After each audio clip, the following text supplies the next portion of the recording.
Hey everyone, welcome back to the Ardent Bookworm. You must have heard about Rumi, right? Rumi's love quotes, Rumi's romantic quotes. People are crazy about them. But do you know the story behind them? Why did he start writing them in the first place? Well, there's a very cute romantic story. Not romantic, there's a very cute love story and a tragedy behind it. So, related to it, today I'm going to talk about 40 Rules of Love, written by Elif Shafak. So, this book revolves around the lives of Ella, her husband, her children, Aziz, and Rumi and Shams. And you must be thinking that how Rumi is someone who lived like years, centuries ago basically. So, how is this a story about them and how are things connected? Let me explain you. So, the book is divided into 5 parts: earth, water, wind, fire, and the void. So basically, the story is about Ella, who is a housewife, a happy housewife, and she's like, content with her life. She has a loving husband, she has 3 kids. It's a happy family on the surface level. On the serious note, she's not happy. On the inner level, she does not feel loved by her husband, who is also having an affair on the side, but she forgives them. She thinks that okay, it is justified given that she's not as beautiful as she used to be. And so there's this void of love in her life. Now what happens? She starts working as an editor for an editorial firm, and she comes across a book called The Sweet Blasphemy by Aziz. So now she thinks, yeah, who's this guy Aziz? And she just starts reading the book, which starts with the story of Rumi and Shams. So both the stories are going on parallelly. In one side, the author talks about how Shams started his journey, Shams of Tabrizi, and then how he met Rumi, how Shams' actions caused, lots of troubles in Rumi's life but changed him entirely. And then on the other side, how Ella got affected by this story, how she met Aziz, did they fall in love? And if they fell in love, how their story unfolded, because she was against cheating, but on the other side, she was falling in love with someone else. So, the stories are interconnected in that way. And let me tell you, before reading that, this book, like, if you think that it'll have some romantic happy ending, it won't. But the ending will leave you satisfied and will leave you feeling loved. Seriously. So now, what I loved in the book the most was like it explained the importance of self-love, how to accept yourself, how to improve yourself. Why is it important to understand yourself, and how not to give away like all of you for someone else. Like such beautiful lessons were given in the book. I read and I was like, dude, I need to apply these to my life. Then Rumi's and Sham's stories, oh god, that was so beautiful.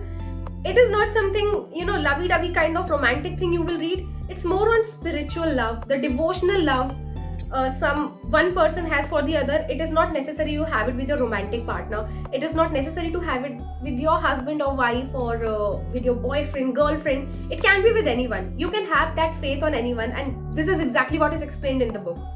Then I read what love actually feels like. Like, the kind of faith you have on someone, that if this person is telling me to do something, it is not wrong for me.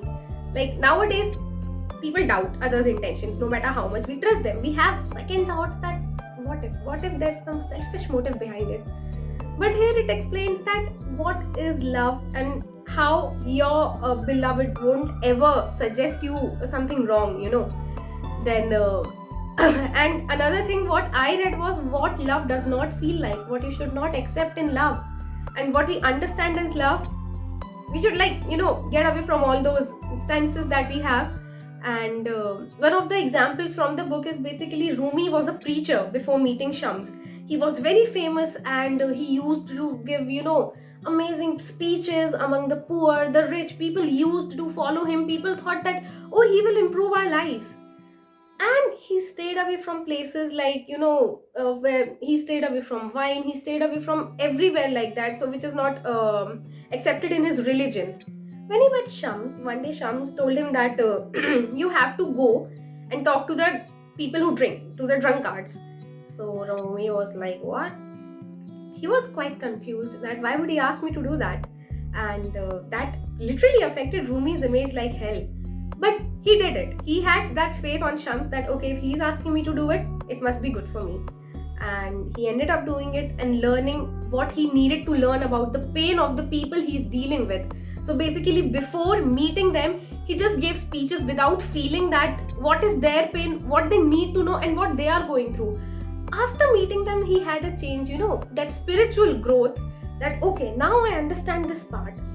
So yeah, this is one of the many examples of Rumi's and Shams stories.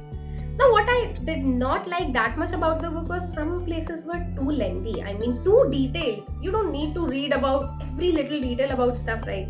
I hate it. I hate it when, okay, this might be my personal opinion, but if someone goes too much into detail about little things, just like I'm going right now, this irritates me. And some things are just unrelated to each other. I don't know why they were put in the book. And the ending, well, I expected more from the ending for Ella and Aziz. Ending could have been a bit better. Not talking about Shams and Rumi, that was the very, very painful scene it was. And I almost cried reading what happened to Shams because he was with Rumi and what both of them sacrificed for each other. Wow. But Ella and Aziz's stories could have been better. And I feel overall it's an amazing book. So another important thing is that the book is called 40 Rules of Love. Throughout everything, the author keeps telling about 40 rules that Aziz has written. Basically, Aziz follows through Shams. So Aziz here kind of has the role of Shams and Ella as Rumi. So this is how the stories are interconnected. So I'll read 4 of my favorite rules from the book. First one, and these are very heavy ones, so you need to listen carefully. East, west, south, or north makes little difference. No matter what your destination, just be sure to make everything. Just be sure to make every journey a journey within. If you travel within, you'll travel the whole world wide and beyond. I loved reading this one. I was like, whoa, this is worth writing down somewhere. Then the next one is destiny does not mean that your life has been strictly predetermined.